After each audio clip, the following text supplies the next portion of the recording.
પરમપિતા પરમાત્માનું નિજ નામ ઓમ. ઊંડો શ્વાસ લઈ 3 વાર ઓમકાર ધ્વનિ કરીએ. ઓ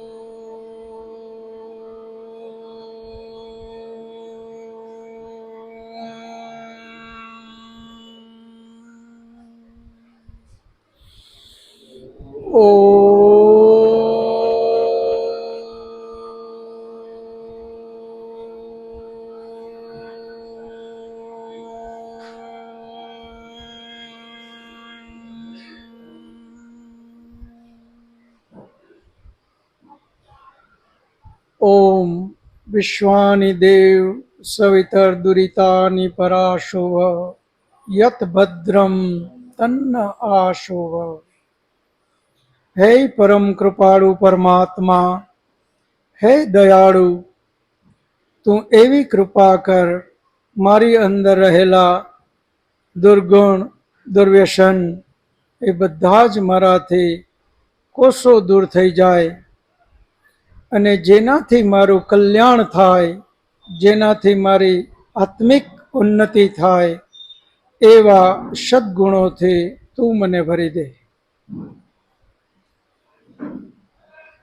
સૃષ્ટિ સંવત 1,96,8,53,126 વર્ષ.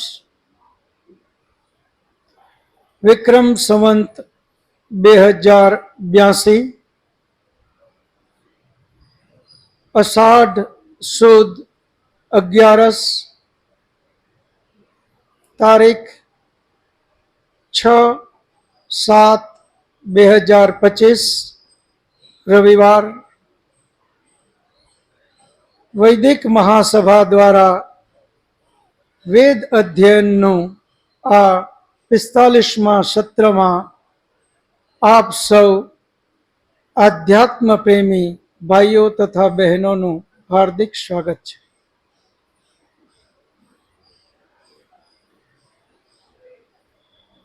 આજે વૈદિક મહાસભા દ્વારા અધ્યયન માટેની જે કક્ષા એને બરાબર 1 વર્ષ આજે પૂરું થયું.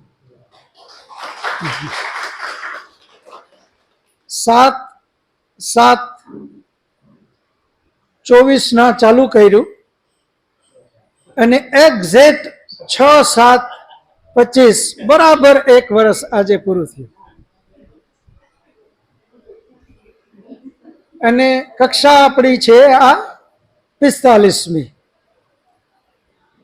52 વર્ષની ટોટલ 52 કક્ષા થવી જોઈએ, એને બદલે આપણે 45, એટલે કે 7 કક્ષા આપણી વચ્ચે રજા પડેલી છે. 2 કક્ષા તો આપણે રોજડ ગયા, 3 કક્ષા અમે લોકો કાશ્મીર ગયા, 5, અને 2 કક્ષામાં કોઈ જરૂરી કામથી એકવાર અમે સુરત ગયા, અને એમ ટોટલ 7 કક્ષા આપણી છૂટેલી છે. બાકી 45મી આ કક્ષા, અને આજે બરાબર 7/7 શરૂઆત અને આજે 6/7 બરાબર 1 વર્ષ. આ 1 વર્ષની યાત્રામાં આપણે જેમ વેપારી નફો નુકસાનીનું સર્વૈયું કાઢે એમ આપણે એક સર્વૈયું કાઢવાનું છે કે આ 1 વર્ષની વેદ યાત્રામાં શું કમાણા, કેટલું કમાણા, 1 વર્ષ પહેલા ક્યાં હતા, આજે જ્ઞાનમાં ક્યાં છીએ, આ બધું જ સર્વૈયું આજે સાંજે સૂતી વખતે આપણે બધાએ આત્મનિરીક્ષણ કરીને કરવાનું છે. આપણું જે કક્ષા ચાલે છે એમાં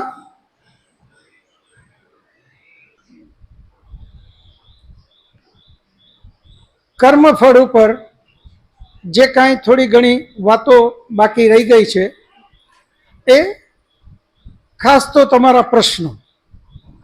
કર્મફળનો સિદ્ધાંત જે કર્મ કરે એને જ ફળ મળે.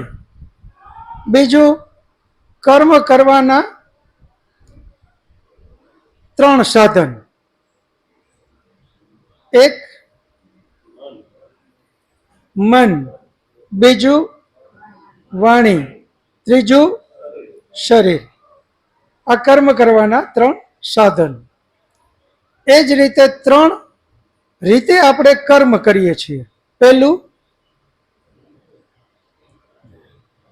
કૃત, બીજું કારિત અને ત્રીજું અનુમોદિત. આ 3 રીતે આપણે કર્મ કરતા હોય. કાં તો પોતે કરીએ, કાં બીજા પાસે કરાવીએ, અથવા તો કોઈ કરતા હોય એમાં આપણું અનુમોદન આપીને એ રીતે આપણે 3 રીતે કર્મ કરીએ છીએ. પછી છે કર્મના મૂળ 3 પ્રકાર અને જે પુણ્ય છે એના બીજા 2 પ્રકાર, એટલે ટોટલ 5 પ્રકાર. પુણ્ય, પાપ, મિશ્રિત, સકામ અને નિષ્કામ. આ એના 5 પ્રકાર. એના પછીનું પગથિયું છે કર્મ 3 રીતે આપણને એનું ફળ મળે છે. એ કઈ કઈ રીતે? પહેલું ક્રિયમાણ, બીજું સંચિત અને ત્રીજું પ્રારબ્ધ. આ 3 રીતે આપણે ફળ ભોગવીએ. અને છેલ્લું પછી છે કર્મના જ આપણે 4 વિભાજન કર્યા. કર્મ, પરિણામ, પ્રભાવ અને ફળ. આ આપણે એના 4 વિભાજન કર્યા, જેના વિશે આપણે ઘણી બધી ચર્ચાઓ કરી, ઘણું ચિંતન કર્યું, પરંતુ પ્રશ્ન પણ હજુ ઘણા બધા છે. આજે પહેલો પ્રશ્ન સુરેન્દ્રનગરથી ઘનશ્યામભાઈ રંગાણી, એમનો પેલો પ્રશ્ન છે. રસ્તામાં પડેલ રૂપિયા, સોનું અથવા કોઈ વસ્તુ મળે અને મળેલ વસ્તુ મૂળ માલિકને પરત કરે તો પરત કરનારને પુણ્ય મળે કે નહીં? બહુ સરસ તાર્કિક પ્રશ્ન છે કે આપણે ક્યાંય જઈએ છીએ અને રસ્તામાં પડેલી કોઈ વસ્તુ આપણે મળી. હવે આ વસ્તુ જે એનો માલિક છે, જેનું ખોવાયેલું છે, એને આપણે પહોંચાડી દઈએ તો આપણને પુણ્ય મળે કે નહીં? ના કહેવા વાળા હાથ ઊંચા કરો. ના કહેવા વાળા આમાં કોઈ છે? નથી. હા કહેવા વાળા હાથ ઊંચા કરો. તો બધાનો હાથ આમાં ઊંચો થયો. હવે આનું કારણ શું છે ખબર છે? આપણે સીધો જવાબ આપણે જે આપીએ છીએ એનું કારણ શું? વારે વારે આપણે એક વસ્તુ હું તમને કહું છું કે ઘાસોટીનો પથ્થર ખિસ્સામાં રાખો. આપણને કોઈ પણ સોના જેવી વસ્તુ સામે આવે અને આપણે એમ કહી દઈએ કે આ સોનું, તો છેતરાશું. સોનાને ઘાસોટીના પથ્થર ઉપર ઘસ્યા વગર અગર આપણે એમ કહી દેશું કે આ છે સોનું, અને એમ વિચારો આપણે બધા વેદ અધ્યયન કરવા માટે વેદ અધ્યયનના સોની જ ભેગા થયા છીએ. કોઈ સોના જેવા કલરનું ઘરેણું સોની પાસે લઈ જાય અને એ સોની એને ચેક કર્યા વગર લઈ લઈએ તો થશે શું?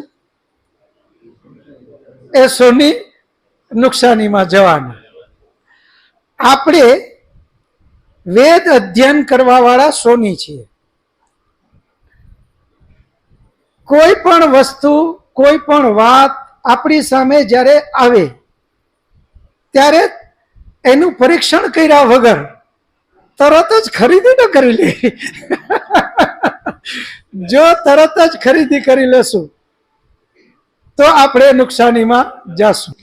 એટલે આપણે કરવાનું એ છે કે જ્યારે પણ કોઈ પણ વાત આપણી પાસે આવે તો એના ઘાસોટીનો પથ્થર હું તમને જે એક એક આપતો જાઉં છું એ ખિસ્સામાં ભેગા કરો અને એને બહાર કાઢો અને તરત જ એની ઘાસોટીના પથ્થર ઉપર એની પરીક્ષા કરો.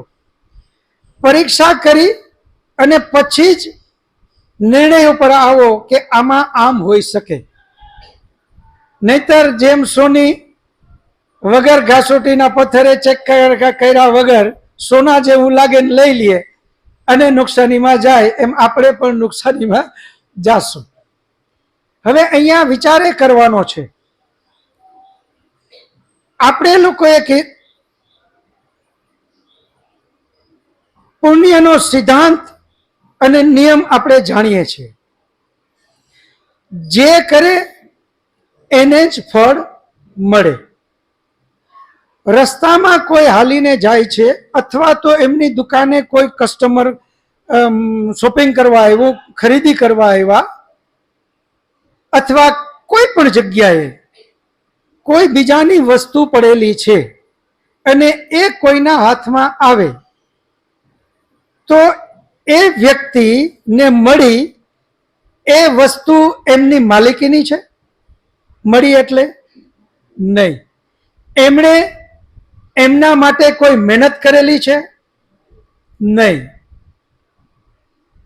એની માલિકીની નથી, એમના માટે એમણે મહેનત કરી નથી. હવે વસ્તુ જે મળી છે એને તમે એક બીજી રીતે આપણે વિચારો કે એક ટીચર સ્કૂલની અંદરમાં વિદ્યાર્થીઓને અભ્યાસ કરાવે છે. હવે એની અંદરમાં એને જે સોંપાયેલી ડ્યુટી છે એ ડ્યુટી કરે તો એને પુણ્ય મળે ખરું? એને સોંપાયેલી ડ્યુટી છે, એને જે પૈસા એની સેલરી નક્કી કરી એ લે છે અને એના દ્વારા એ એની ડ્યુટી બજાવે છે. તો એવે વખતે એને પુણ્ય મળે નહીં. પરંતુ સોંપાયેલી ડ્યુટીને ન બજાવે તો પાપ મળે, તો પાપ ચોક્કસ મળે. એ જ રીતે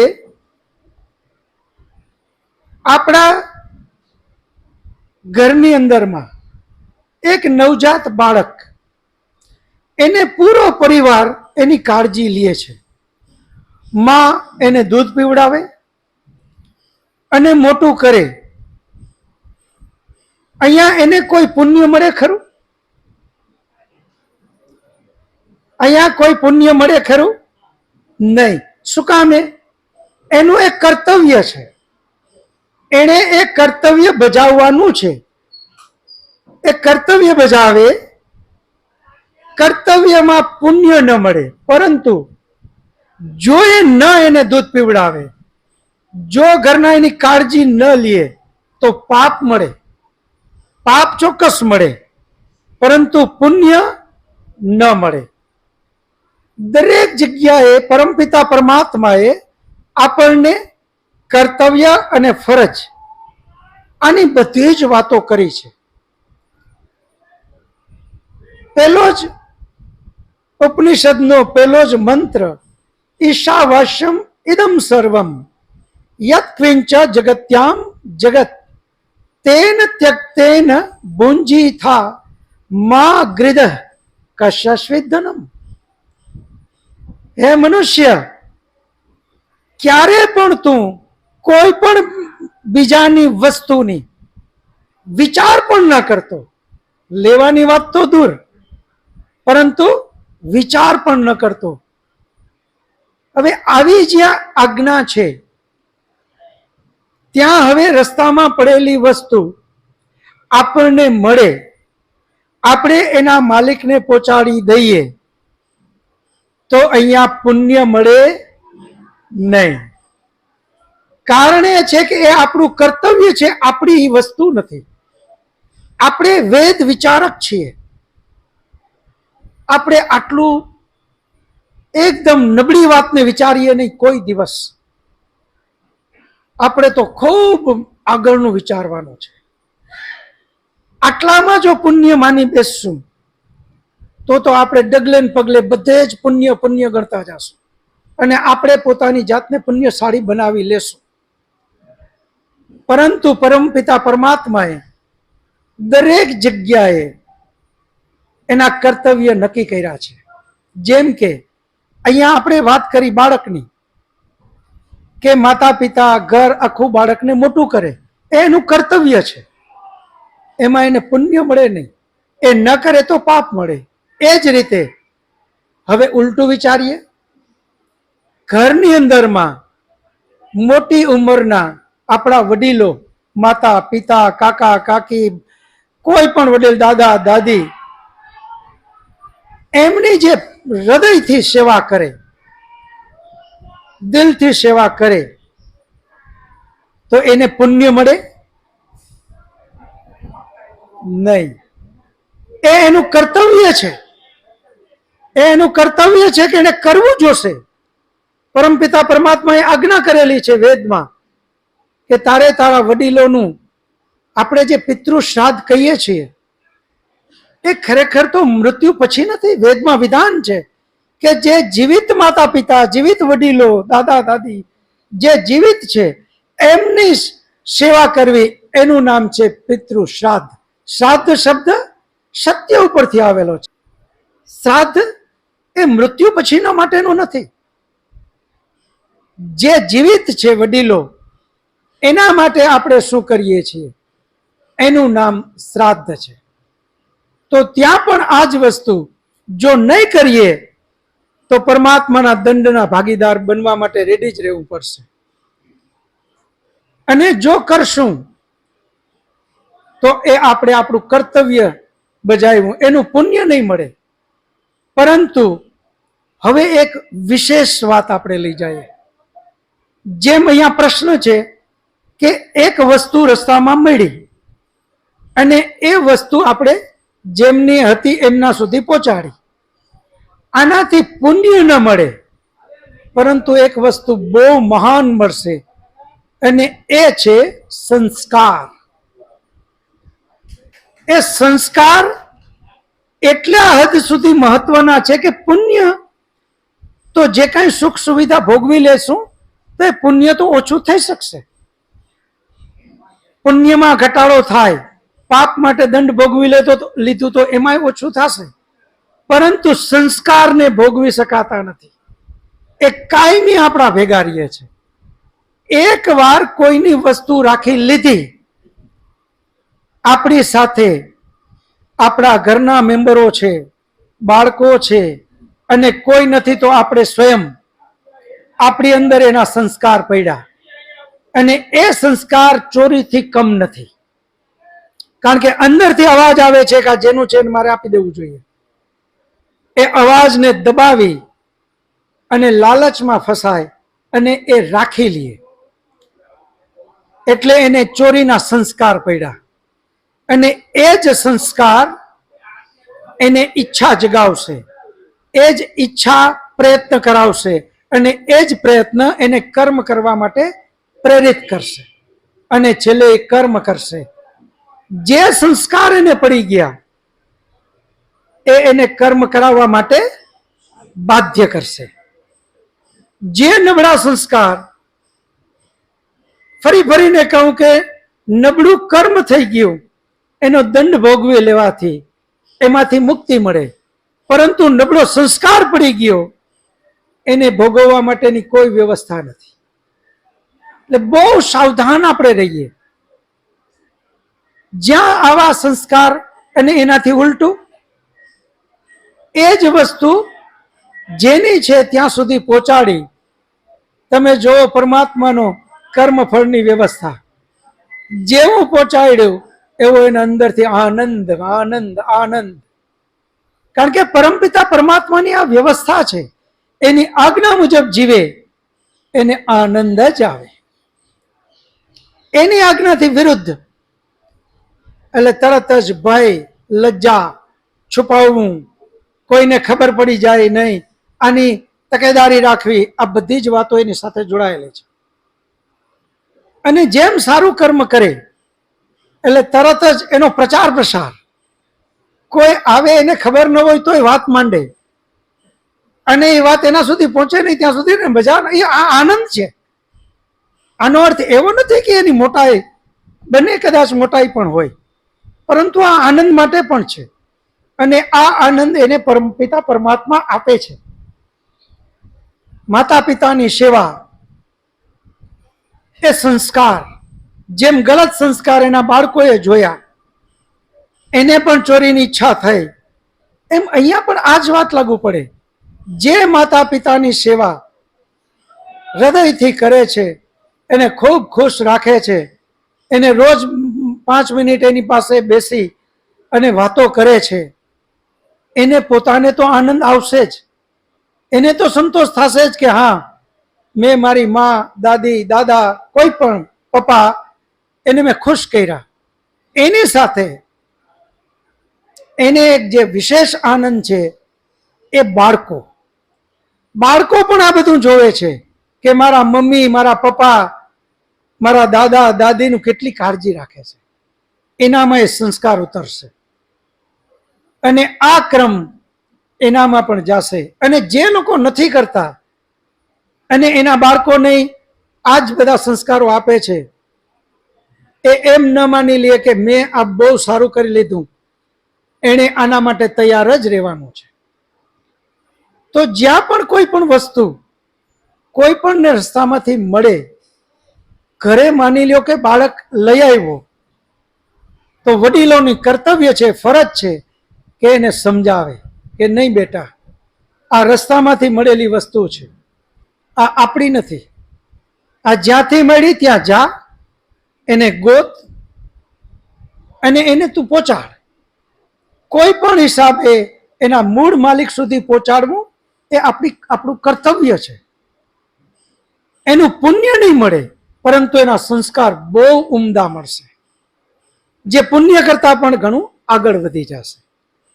એટલે આપણે લોકો હંમેશા, ખાસ તમે ચિંતક છો, બધા ચિંતન કરનારા છો, જ્યાં પણ કર્મફળ, પરિણામ, પ્રભાવ આ વાત આવે, આ 6 સ્ટેપને તરત જ ખિસ્સામાંથી બહાર કાઢજો. એક, જે કર્મ કરે એને જ ફળ મળે. કર્મ 3 સાધન, મન, વાણી, શરીર. કર્મ 3 રીતે કરીએ: કૃત, કારિત, અનુમોદિત. કર્મના 5 પ્રકાર: પુણ્ય, પાપ, મિશ્રિત, સકામ, નિષ્કામ. કર્મ 3 પ્રકારે ફળ મળે: ક્રિયમાણ, સંચિત અને પ્રારબ્ધ. કર્મના 4 સ્ટેપ: કર્મ, પરિણામ, પ્રભાવ, ફળ. આને કાઢીને તરત જ આને ઘસો કાસોટી ઉપર, કોઈ પણ વાત નહીં. આમાં બરાબર 6 પગથિયામાં એક પણ જગ્યાએ જો આ ન આની સુસંગત થતું હોય તો એ વાતને માનવી નહીં. તરત જ આપણે ખ્યાલ આવી જશે કે કર્મ એને જ ફળ મળે જેને કર્યું. અને આ જે વાત જો આપણે સમજીએ તો આપણે 75 નહીં 80% જેટલી અંધશ્રદ્ધામાંથી તો બહાર નીકળી જાય. કારણ એ છે, ખાસ કરીને વધારે તો જયંતભાઈ પંડ્યા જાણે છે, એ આવી અંધશ્રદ્ધાઓમાંથી બધાને બહાર કાઢવા ખૂબ અથાગ એમનું અભિયાન છે, મહેનત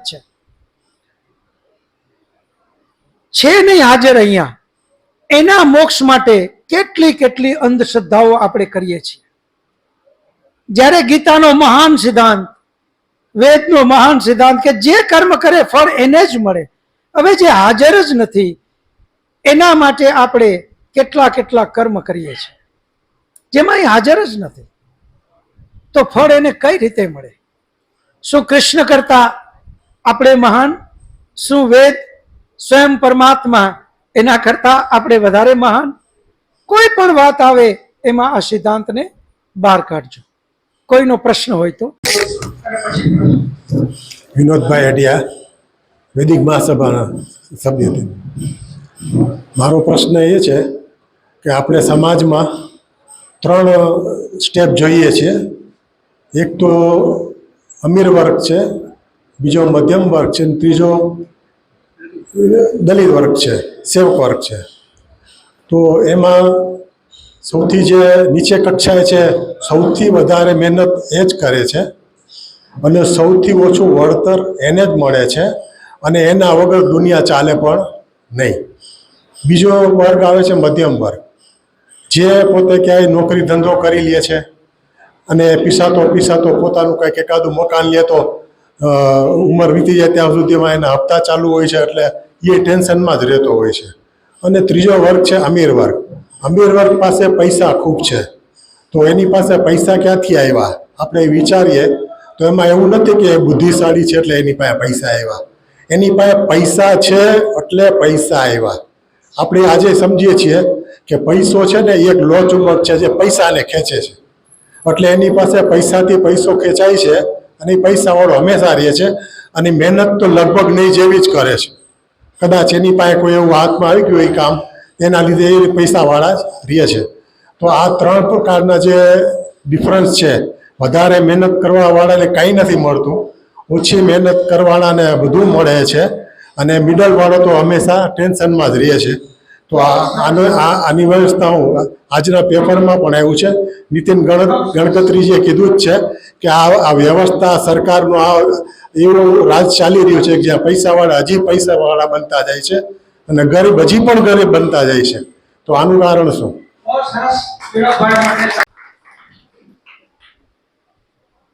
જેમ આ વિનોદભાઈએ પ્રશ્ન કર્યો એ આપણા બધાનો પ્રશ્ન છે અને મેં તમને આના માટે ઘાસોટીનો પથ્થર ખિસ્સામાં રાખવા માટે વાત કરી છે. પરમાત્મા કર્મનું ફળ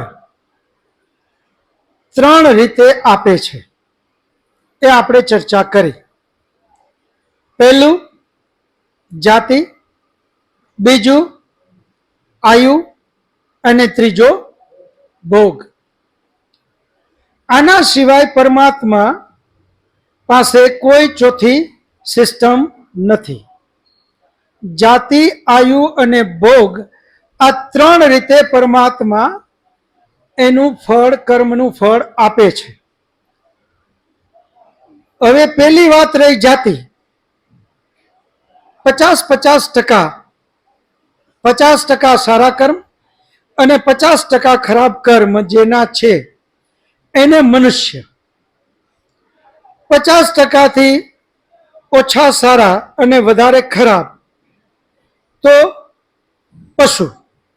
આ પહેલું. પછી બીજું આયુ. જાતિમાં મનુષ્ય, કૂતરો, ગાય, બિલાડો, આ અલગ અલગ જાતિ. અને પછી આયુ, જે જાતિમાં મોકલે છે ત્યાં એનું આયુ નક્કી છે. નક્કીનો અર્થ આપણે વાત કરી ગયા છીએ પહેલા પણ કે મનુષ્ય બન્યો તો એનો 100 વર્ષનું આયુષ્ય, અને એ 100 વર્ષ પરમાત્માના ફિક્સનો અર્થ એવો નથી કે 100 વર્ષ જ જીવે. સારી રીતે એનું જતન કરે તો 100થી વધારે, અને જતન ન કરે તો વેલો વયો જાય. અને આ તો સર્વસામાન્ય નિયમ છે. હવે આ જે એમનું કર્મનું ફળ આપવાનું જે 3 એની પાસેની જે સાધન છે, જાતિ, આયુ અને ભોગ, આના તમે ખિસ્સામાંથી ઘાસોટીના પથ્થરને કાઢો એટલે તમને તરત જ આ તમારો જવાબ મળી જશે. જાતિમાં એને મનુષ્ય બનાવ્યો, 50-50% છે એટલે. હવે એ નીચલી કક્ષાનો મનુષ્ય બન્યો, જે ઝોપડપટ્ટી, ગરીબી વ્યવસ્થા, જ્યાં સાધન વ્યવસ્થા નથી. આપણે જે ભોગ શબ્દ ત્રીજો વાપરીએ છીએ એ ભોગ, જેની પાસે એટલી કોઈ સાધન સામગ્રી નથી, અને પરંતુ 50-50% છે એટલે એને મનુષ્ય બનાવવો પડશે, એટલે એને મનુષ્ય બનાવ્યો, પરંતુ એકદમ લોઅર કેટેગરીમાં. પરંતુ જેના 50%થી વધારે સારા કર્મ, એમ એને ઉપર કોટીમાં એનો જન્મ આપે. ખૂબ સારા કર્મ તો એને એનાથી વધારે સારું, ખૂબ સારા કર્મ એનાથી વધારે સારું, એમ સારું સારું સારું સારું જ્યાં જ્યાં કર્મ આવતા જાય એમ એનું સ્ટાન્ડર્ડ પણ ઉપર વધતું જાય. આ જન્મ જન્માંતરના કર્મોનું ફળનું કારણ છે. જરૂરી નથી કે એમણે એ જાતિમાં ત્યાં મોકલી દીધો એટલે હવે એમ જ રહે. એવા અનેક ઉદાહરણ છે કે જે ઝોપડામાં જન્મી અને પૂરી દુનિયા ઉપર શાસન કરે, એટલો બધો ધનાઢ્ય બને.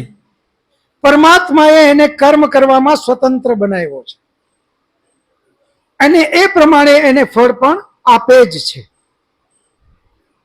રહી વાત પ્રશ્નની અંદરમાં મહેનતની, કે મહેનત નીચલો માણસ વધારે કરે છે, વચલો માણસ એનાથી ઓછી, એનાથી ઉપરનો એનાથી ઓછી, અને સાવ ટોપ ઉપર બેઠો છે એ સૌથી ઓછી મહેનત કરે છે. હવે અહીંયા જે મહેનત શબ્દ વાપરીએ છીએ આપણે, એ કઈ મહેનત માટે? માત્ર શારીરિક, માત્ર શારીરિક. જે સખત મજૂરી કરે એને આપણે અહીંયા એમ બોલ્યા છીએ કે વધારે મહેનત. હવે વિચાર કરો કે જે પૂર્વીય એમના કર્મ છે એ બહુ જ નબળા, ખરાબ.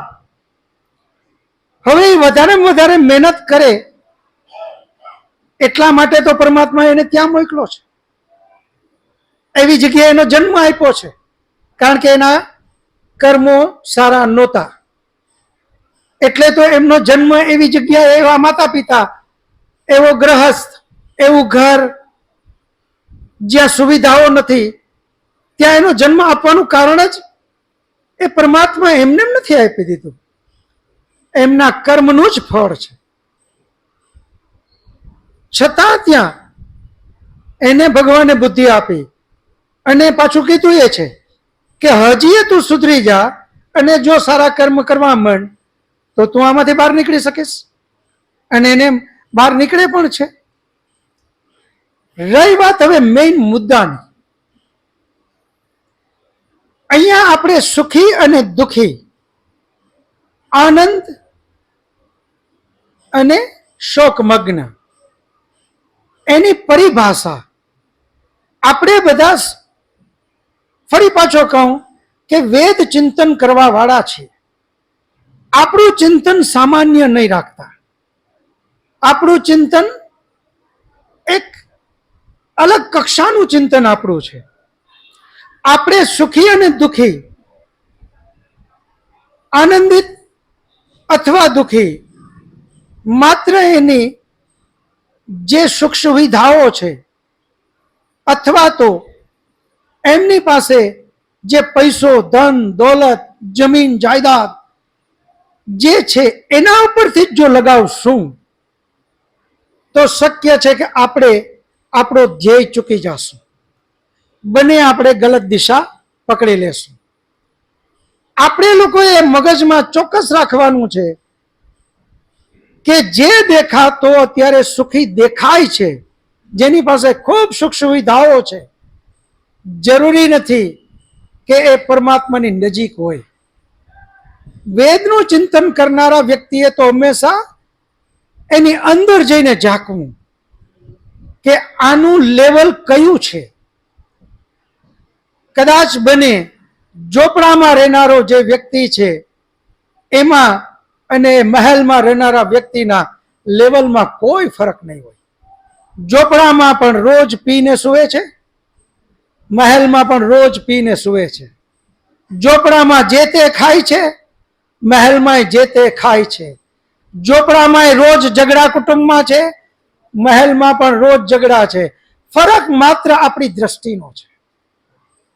આપણે આને એ રીતે મૂલ્યાંકન કર્યું, ઓનું આપણું એ રીતે મૂલ્યાંકન. પરંતુ આપણી દ્રષ્ટિ, આપણે વેદ અધ્યયન કરનારા છીએ, વેદ ચિંતન મનન કરનારા છીએ. આપણું ચિંતન મનન તો એની અંદર ડૂબકી મારવાનું છે.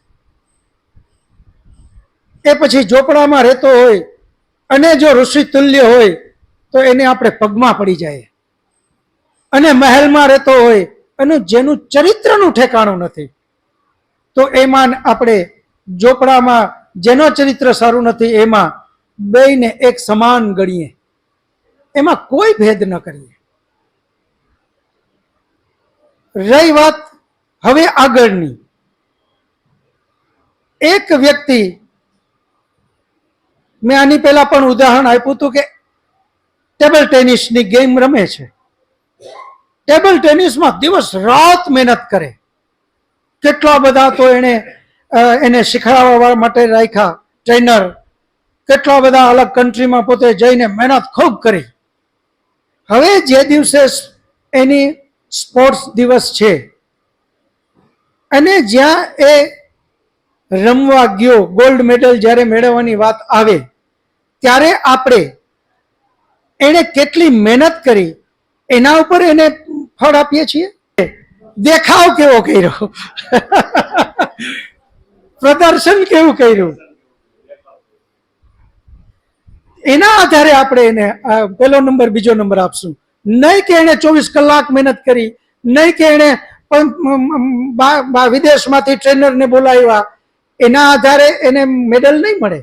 મેડલ તો એ કેવો રમ્યો એ વખતે પરીક્ષા ટાઈમે, એના ઉપર એને મેડલ મળશે. તો અહીંયા પણ આપણે એ જ વિચારીએ કે જ્યારે જ્ઞાનની વાત આવે છે અધ્યાત્મમાં, તો આપણે બધા જાણીએ છીએ કે કર્મથી પણ મોક્ષ મળતું નથી, કેટલી મહેનત કરી એના પણ મોક્ષ મળતું નથી. મોક્ષ મળે છે માત્ર જ્ઞાન દ્વારા. તો જ્ઞાન ક્યાં વધારે, એની હંમેશા કક્ષા ઉપર હશે.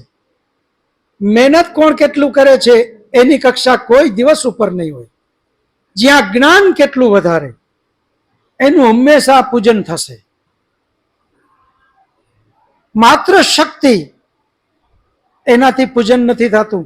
આપણા ઘરની અંદરમાં એક પણ ફોટો, એક પણ મૂર્તિ એવી નહીં હોય કે જે બહુ જ બલિષ્ઠ છે, જેણે દિવસ રાત મજૂરી કરી, એવા એક પણ ફોટા ખરા? આપણા કોઈના ઘરમાં એવા ફોટા નહીં. આપણા ઘરમાં ફોટા માત્ર એવા લોકોના છે કે જેમની પાસે જ્ઞાન, જેમની પાસે ચરિત્ર, જેમની પાસે આદર્શ, આ બધું જ હતું અને એ આપણા માટે એક આદર્શ જીવન જીવીને ગયા, એમના ફોટા આપણે રાખીએ છીએ. તો હંમેશા આ વસ્તુને આપણે મગજમાં રાખીએ કે કંઈ પણ આપણે પ્રશ્ન થાય છે જ્યાં પણ, પરમાત્માનો સિદ્ધાંત ખિસ્સામાંથી કાઢીએ, એના ઉપર કાસોટીમાં ઘસીએ કે આ કયા સિદ્ધાંતમાં લાગુ પડે છે, અને પછી પ્રશ્ન થાય એનું ચિંતન કરીએ. જવાબ અંદરથી આપોઆપ મળશે. હવે કોઈનો પ્રશ્ન હોય તો હાથ ઊંચો કરો. નમસ્તે સુરેશભાઈ, મારું નામ હરેશભાઈ. એક આતંકવાદી છે, એની સારવાર ડોક્ટરે કરવી જોઈએ કે નહીં? બહુ સરસ પ્રશ્ન હરેશભાઈ માટે, તાળીઓ પાડો બધા. એક આતંકવાદી, એની સારવાર કોઈ ડોક્ટરે કરવી જોઈએ કે નહીં? તો ફરી પાછું આ જ વાતને આપણે વેદના નિયમ પ્રમાણે પરમાત્માએ જે આપણને આજ્ઞા કરી છે કર્તવ્યની, એની ઘાસોટી ઉપર આપણે લેવું જોઈએ.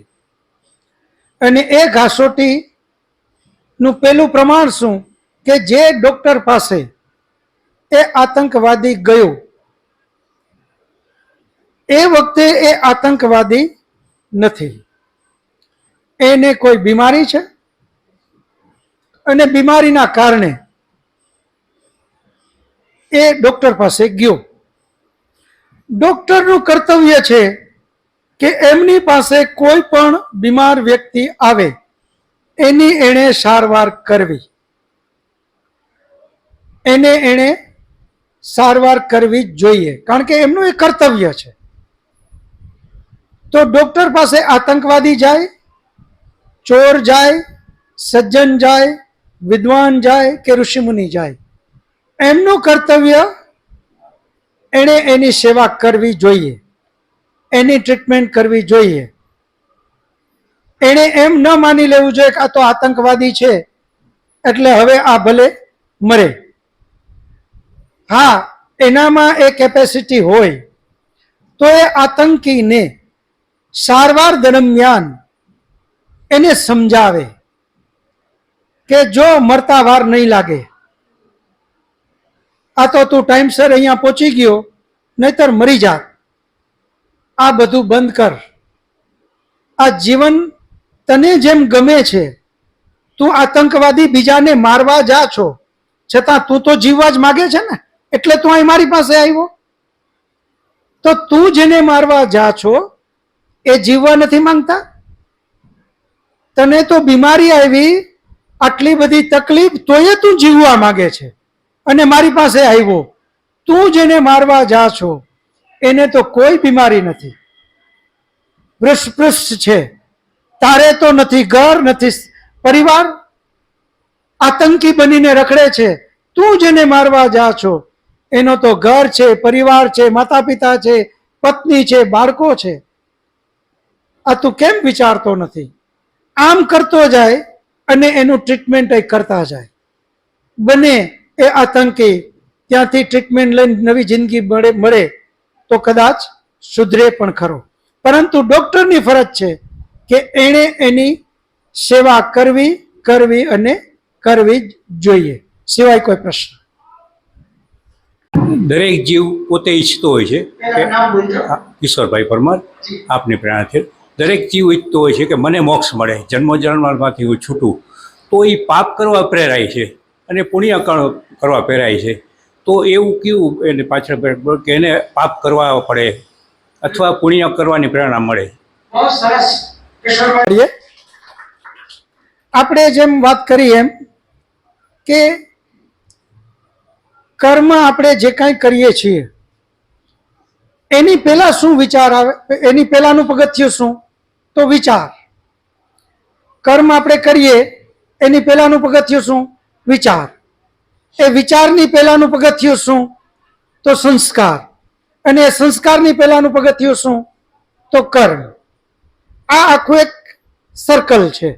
કર્મ, વિચાર, સંસ્કાર, કર્મ. વિચાર, સંસ્કાર, કર્મ. આ સાયકલ આમ નામ ચાલતી જ રહે છે. આપણે બધા 1 મહિના પહેલા જે કાંઈ સારી વસ્તુ ખાધી હશે, ગુલાબજાંબુ યા જેને જે કાંઈ પસંદ હોય એ, ફરી પાછું 15 દિવસે, મહિના દિવસે એ વસ્તુ ખાવાની ઈચ્છા જાગશે. એ ઈચ્છા ક્યાંથી જાગી? અંદર સંસ્કાર પડ્યા છે એમાંથી. એ સંસ્કાર ક્યાંથી પડ્યા? પૂર્વે ગુલાબજાંબુ ખાધું એમાંથી. ગુલાબજાંબુ ખાધું, એના સંસ્કાર પડ્યા, એને ઈચ્છા જગાડી, વળી પાછું ખાધું, વળી પાછો થોડા ટાઈમ થયા તો ઈચ્છા જાગી. ઈચ્છા જાગી ક્યાંથી? તો કે સંસ્કારમાંથી, અને વળી પાછું ખાધું. આ સાયકલ આમ નામ ચાલુ જ રહે છે. આની પહેલા આપણે એક ઉદાહરણથી આ વાતને સમજાતા. એક બહુ મોટો હોજ, એક પાઇપલાઇન ગંગાજળની, 99 પાઇપલાઇન બાકી કચરાની, ગટરના પાણીની. એ હોજ ભર્યો, નીચે એક નળ ચાલુ કરીને આપણે એમ કહીએ કે હવે આમાં તો ગંગાજળ પાણી આવશે, તો આવે? કારણ કે 99 પાઇપલાઇન તો એમાં કચરાની ઠલવાય છે, એક જ પાઇપલાઇન ગંગાજળની. તો હવે એમાંથી નીકળશે શું? કચરો. પરમપિતા પરમાત્માની એક આમાં નક્કી તમને એક બહુ બળ મળશે આનાથી. જ્યારે જ્યારે ખરાબ વિચાર આવે, જ્યારે પણ ખરાબ વિચાર આવે, તરત જ ઘાસોટીનો પથ્થર ખિસ્સામાંથી કાઢો. આ વિચાર શું કામે આવ્યો? એટલે તરત તમને જવાબ મળશે કે આ પૂર્વે કરેલું કઈ છે એના સંસ્કાર. એ સંસ્કાર ક્યાંથી? તો કે પૂર્વ કરેલું કર્મ. એ કર્મના હિસાબે સંસ્કાર, એ સંસ્કારે આજે ઈચ્છા જગાડી. હવે આપણે લોકો જે જે વ્યવહારિક જીવનમાં જે જ્યાં જ્યાં જાય છે ત્યાં આપણી અંદર કચરો જ ઠલવાય છે. પછી મિત્ર સર્કલમાં જાય, પરિવારમાં હોય, ક્યાંય પણ બારે પાનના ગલે ગયા, યા જ્યાં આપણે જોઈએ છીએ ટીવીમાં, મોબાઈલમાં, નજરથી બધે જ કચરો જ ઠલવાય છે. ક્યાંય કોઈ સારી વાત આપણી અંદર આવતી નથી. સારી વાત તો ક્યાં? તો આ રીતે આપણે બધા વેદ અધ્યયન કરવા ભેગા થાય 1-2 કલાક અને સાંજે આનું અધ્યયન કરીએ ત્યાં, તો એક પાઇપલાઇન આમાં સારી આપણી. બાકીની જે 99 પાઇપલાઇનો છે ગંદકીની, તો એ ગંદકીમાંથી હવે આપણે અહીંયા જે મેં વાત કરીએ મહત્વની વાત, આ બધા જે સંસ્કાર છે એ ઈચ્છા જગાડશે જ નબળી. કારણ શું? પરમાત્માથી આપણે બળવાન નથી યા મહાન નથી. પરમપિતા પરમાત્મા સર્વશક્તિમાન છે. એણે આ વ્યવસ્થા ગોઠવેલી છે. કર્મ, સંસ્કાર, ઈચ્છા, પ્રયત્ન, ફરી પાછું કર્મ. આ સાયકલ જે છે એ પરમાત્માએ ગોઠવેલી છે. એટલે જે કાંઈ પૂર્વે આપણે આની અંદરમાં સંસ્કાર પડેલા છે એ ઈચ્છા જગાડે જગાડે ને જગાડે જ. હતાશ ન થાય, તરત જ એ ઈચ્છાને પકડીએ અને ચિંતન કરીએ કે આ કારણ આગળના સંસ્કારને હિસાબે છે, આ પરમાત્માની વ્યવસ્થાથી આ ખરાબ વિચાર ઉઠ્યો છે, પરંતુ મારે આને સફળ થવા દેવો નથી. આ સતર્ક રહીએ, સતર્ક રહેવું પડશે, કન્ટિન્યુ. આ ઈચ્છા જાગી છે, આ કોઈ એમને એમ જાગી નથી. અને એક વખત આપણે સતર્ક થઈ અને એને દબાવવાની ટ્રાય કરશું, બને એ ઈચ્છા વધારે બળવત્તર છે, આપણે ફેલ જાશું. એનાથી પણ હતાશ ના થાય. વેદનું ચિંતન કરનારા આપણે બધા છીએ. જ્યારે પણ આપણે ફેલ ગયા અને એ ઈચ્છા બળવત્તર બની અને એ કર્મ કરાવી લીધું આપણી પાસે, તો પણ હતાશ ન થાય. એ ઈચ્છે છે એ કે આ હતાશ થઈ જાય અને એની હાર માની લે. ખરાબ સંસ્કાર એ ઈચ્છે છે કે આ હતાશ થાય અને હાર માની લે. 1 વાર, 2 વાર, 3 વાર, મોટા ભાગના આપણે લોકો 4-5 વાર પ્રયત્ન કરીએ પછી હાર માની લઈએ છીએ. યાર કેટલી વાર નક્કી કર્યું, હવે આપણાથી આ વ્રત લેવાતું નથી, થતું નથી, છોડો. આ ભૂલ ન કરીએ. અહીંયા ખાસ ચિંતન મનન કરીએ કે આ પરમાત્માની વ્યવસ્થા છે. ખરાબ વિચાર આવવા એક આ પરમાત્માની જ વ્યવસ્થાનો એક ભાગ છે, એ આવશે. પરંતુ આપણે એના પર વિજય બનવું છે. સતત ચિંતન કરી એકવાર જો એના ઉપર વિજય લઈ લીધો, એને દબાવી દીધું, એટલે તરત જ એ દબાવવાનો સંસ્કાર આપણી અંદર પડશે. એ સંસ્કારથી આપણે ખૂબ આનંદ આવશે કે વાહ, 5 વાર ફેલ ગયો પણ આ 6ઠી વાર હું સફળ થયો. એ આપણને અંદરથી આનંદ આપશે. અને જેવો અંદરથી આનંદ આવ્યો, એ આનંદના સંસ્કારે આપણી અંદર પડશે. હવે તમને બીજી વાર વળી એ ઈચ્છા જાગશે, એને દબાવવામાં જે આનંદના સંસ્કાર એ મદદરૂપ થશે. આમ કરતા કરતા કરતા કરતા જેટલી નબળી પાઇપલાઇનો છે એના વાલ બંધ કરતા જાય.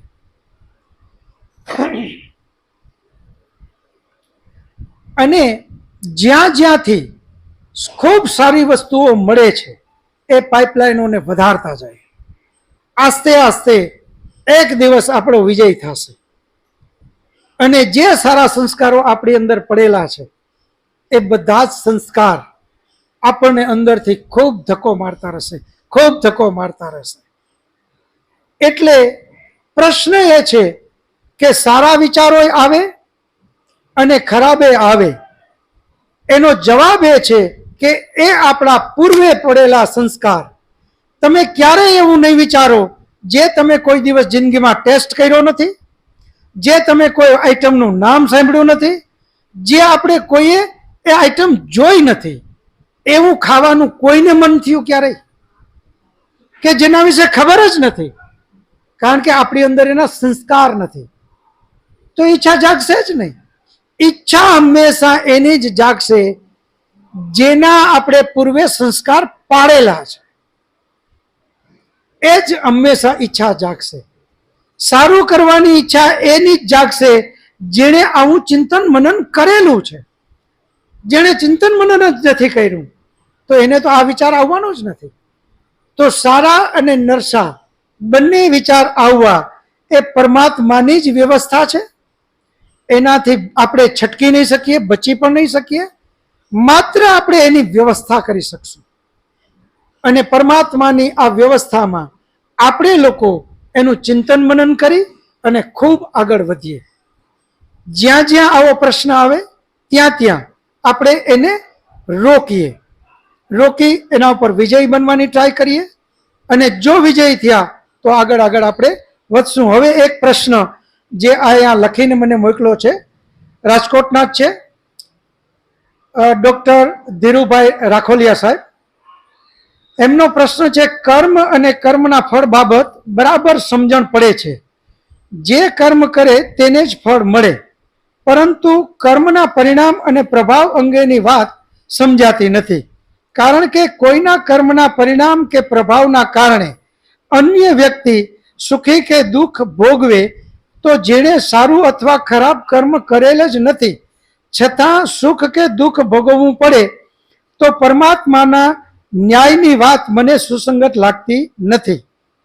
મારા માનવા મુજબ, મારું અંગત, જે અન્ય વ્યક્તિઓ પરિણામ કે પ્રભાવના કારણે સુખ કે દુઃખ ભોગવે છે તે તેઓના પ્રારબ્ધ કર્મનું ફળ પરમાત્મા પરિણામ કે પ્રભાવ દ્વારા આપતા હોય એવું મને લાગે છે. ધન્યવાદ. હવે પ્રશ્ન રાખોલિયા સાહેબનો એ છે કે કર્મનો સિદ્ધાંત તો બરાબર મગજમાં બેસી ગયો.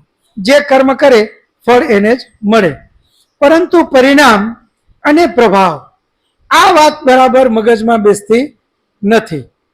કે પરિણામ અને પ્રભાવ કરે કોક અને પરિણામ કોઈ ભોગવે અને પ્રભાવ એ કોઈને ભોગવે, જ્યારે એમણે તો કઈ કર્મ કર્યું નથી.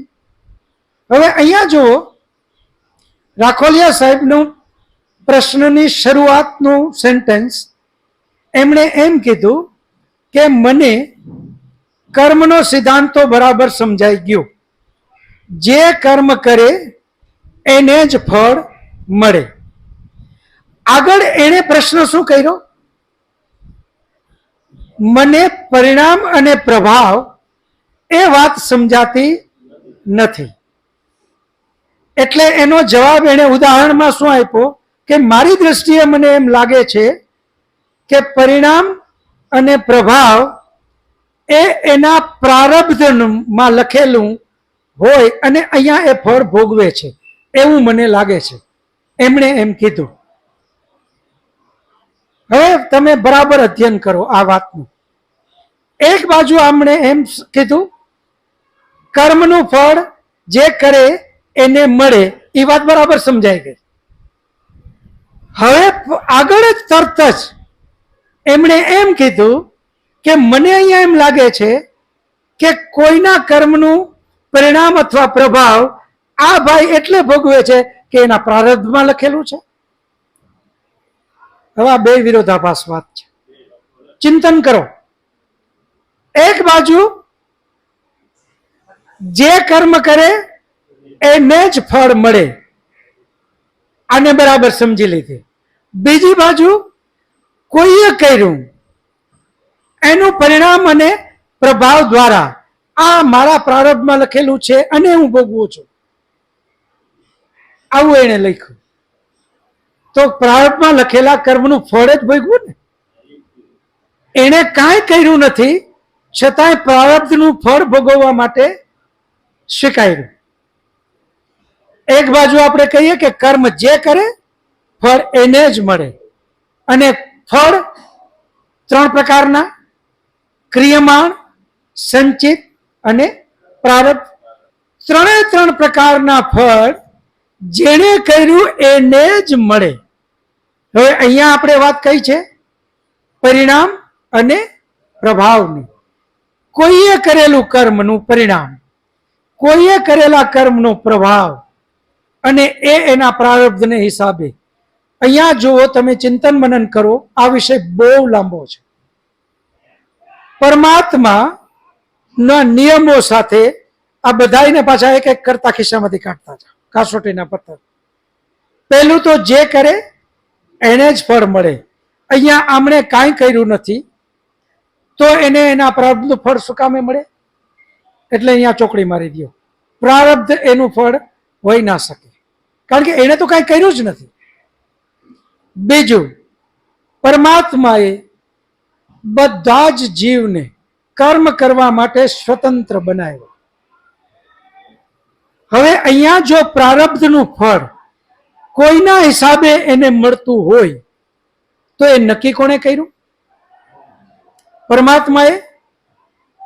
તો પરમાત્માએ એક ભાઈના કર્મથી એનું પરિણામ બીજો ભોગવે છે એ નક્કી જ હોય તો એની સ્વતંત્રતા ગઈ. તો પરમાત્માની કર્મ માટે જીવાત્માઓને સ્વતંત્ર બનાવ્યા એ બીજો કાસોટીનો પથ્થર, કે પરમાત્મા કોઈના દ્વારા એને ફળ આપી જ ન શકે. કારણ કે કોઈના દ્વારા આપે તો એના કર્મ કરવાની સ્વતંત્રતા ખતમ થઈ જાય. એટલે પણ અહીંયા એ નિયમ વિરુદ્ધ થાય જો કોઈના દ્વારા ફળ મળે તો. હવે વાત રહી ત્રીજી, પરમાત્મા જાતિ, આયુ અને ભોગ દ્વારા જ ફળ આપે છે. હવે એ તો એને પહેલેથી આપી દીધું. વચ્ચે જે કાંઈ પણ પરિસ્થિતિઓ બની એમાં તો પરમાત્મા કાંઈ હસ્તક્ષેપ કરતો જ નથી. તો હવે એને કઈ રીતે એનું ફળ આપે? આ વિષય ખૂબ લાંબો છે, આનું ચિંતન મનન કરજો. આ જલ્દીથી જવાબ મળી જાય એટલો સહેલો વિષય નથી. દરેક જગ્યાએ સિદ્ધાંતોને તરત જ ખિસ્સામાંથી કાઢો. પરમાત્મા, અને એક ટીપ આપું તમને, સારામાં સારી ટીપ સમજવા માટે. જ્યારે પણ પ્રશ્ન આવે તો એને સિદ્ધાંતો સાથે સીધું કમ્પેર કરો, સીધું કમ્પેરિઝનમાં લઈ જાઓ. સિદ્ધાંતો સાથે કમ્પેરિઝનમાં લઈ જાશો ને એટલે તમને તરત જ એનો જવાબ મળી જશે. સીધો જવાબ ન ગોતો. આપણું જે ચિંતન મનન છે અને જે છે એના દ્વારા તરત જ ઓલો સિદ્ધાંતને બહાર કાઢો, ત્યાં એને કમ્પેર કરો કે આ સિદ્ધાંતમાં આ ક્યાંય બાંધછોડમાં આવે છે. જો સિદ્ધાંતમાં 100% લાગુ પડતો હોય તો જ આપણે એને એમાં 100% સાચું માનીએ. જ્યાં પણ થોડો પણ 19-20 થાય તો સમજવું કે નહીં, આ સિદ્ધાંતમાં કંઈક ગડબડી છે. અહીંયા જેમ રાખોલિયા સાહેબનો પ્રશ્ન, કેમ કર્મ એના ફળ જે છે, જે પ્રારબ્ધનું ફળ એના હિસાબે, તો અહીંયા ઘણા બધા સિદ્ધાંતો તરત જ વેરવિખેર થાય, એકબીજાના વિરોધ જાય. એકબીજાના વિરોધમાં સિદ્ધાંત કોઈ દિવસ જઈ ન શકે. સિદ્ધાંત હંમેશા સિદ્ધાંત જ રહે, અને એના પછી એને જ્યાં પણ લાગુ કરો ત્યાં ક્યાંય પણ સિદ્ધાંતમાં એ આડું ન આવે તો એને સ્વીકારો. ટીપની અંદરમાં જ્યાં પણ નિયમ અત્યાર સુધીના વેદના જેટલા નિયમો આપણે કીધા એ બધા જ નિયમો જ્યાં લાગુ પડતા હોય ત્યાં ખિસ્સામાંથી કાઢો. એના ઉપર એ ખરું ઉતરે છે તો સમજો સાચું, ખરું ઉતરતું નથી તો સમજો ખોટું. તો કાંઈક ભૂલ થાય છે, ચિંતન કરો, જવાબ તરત જ મળી જશે. તરત જ એમાંથી આપણે એનો 100% સાચો નિચોડ કાઢી શકશું. આપણી બુદ્ધિ, તીક્ષ્ણ બુદ્ધિ, એનું લેવલ વધારવાનું છે. એટલે તરત જ એ કહી દઈએ એને ના સ્વીકારી લઈએ. હમણાં જેમ મેં પેલા પ્રશ્ન કર્યો એમ કે ચીજ વસ્તુ મળી જાય એ આપવાથી પુણ્ય મળે, તો આપણે બધાએ હાથ પાડી. પણ જે આપણી વસ્તુ જ નથી તો એમાં આપણે તો મહેનત નથી કરી, તો પુણ્ય કઈ રીતે મળે? તરત જ આ ઘાસોટીનો પથ્થર કાઢો ખિસ્સામાં. નહીતર આપણે આ સિદ્ધાંતોને સમજવામાં ભૂલ કરશું. આજે ખૂબ સારી વાત છે કે બરાબર આપણું 1 વર્ષ આજે પૂર્ણ થાય છે. 7/7/24 આપણે વેદ કક્ષાનું શરૂઆત કરી. બરાબર પાછું જુઓ તમે, એક દિવસ આગળ પાછળ નહીં. આજે 6/7/2025 એક્ઝેક્ટ આજે 1 વર્ષ આપણું પૂર્ણ થાય છે. અને આજે આપણી આ 45મી કક્ષા એ પણ આજે પૂર્ણ થાય છે. આપ બધા ખૂબ સરસ મહેનત કરો છો, ખૂબ ચિંતન મનન કરો છો. આટલી મોટી સંખ્યામાં આપણી હાજરી એ ખૂબ મોટી વાત છે. અને હજુ પણ આ સંખ્યામાં ખૂબ વધારો થતો જાય અને આપણે ખૂબ આધ્યાત્મમાં ખૂબ આગળ વધીએ એવી પરમ કૃપાળુ પરમાત્મા આપણને બધાને પ્રેરણા આપે, બળ આપે, સામર્થ્ય આપે એવી માંગણી કરતા કરતા બધા શાંતિપાઠ કરી પ્રસાદ લઈ અને છૂટા પડે છે. શાંતિપાઠ. ઓમ ધ્યો શાંતિરંતરિક્ષમ શાંતિ પૃથ્વી શાંતિરાપઃ શાંતિરૌષધયઃ શાંતિ વનસ્પતયઃ શાંતિર્વિશ્વે દેવા શાંતિર્બ્રહ્મ શાંતિ સર્વં શાંતિ શાંતિરેવ શાંતિ સમા શાંતિરેધિ. ઓમ શાંતિ શાંતિ શાંતિ. સર્વેભ્યો નમઃ. સબકો સાદર નમસ્તે જી. એ હાથ જોડી એકબીજાને નમસ્તે કરી લેશું. નમસ્તે નમસ્તે નમસ્તે.